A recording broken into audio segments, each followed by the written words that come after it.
Hi friends, இன்றைக்கி நம்ம சேனலில் ஸ்ட்ராபெரி மில்க் ஷேக் எப்படி செய்கிறதுன்னு பார்க்கலாம். சரி, ஓகே. அதுக்கு ஃபஸ்ட்டு கட் பண்ணி வச்ச ஸ்ட்ராபெரி, கொஞ்சம் நட்ஸு, அதுக்கு நான் டேட்ஸு, முந்திரி, அப்புறம் பாதாம், தோல் உரிச்ச பாதாம் எடுத்துருக்கேன். அப்புறம் ஒரு கப்பு காய்ச்சின மில்க்கு. சரி, வாங்க ஸ்ட்ராபெரி கட் பண்ணி எடுத்துக்கலாம்.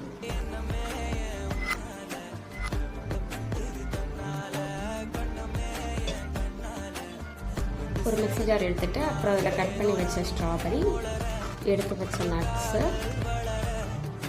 அப்புறம் காய்ச்சின பால் எல்லாத்தையும் சேர்த்து ஊற்றிக்கலாம்.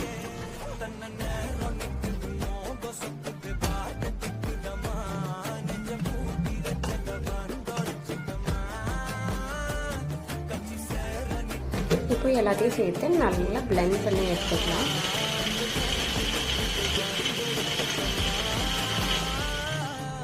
பிளெண்ட் பண்ணி எடுத்ததுக்கு ஃபுல் வீடியோ கீழே பிங்க் பண்ணியிருக்கேன், மறக்காம செக் பண்ணி பாருங்க.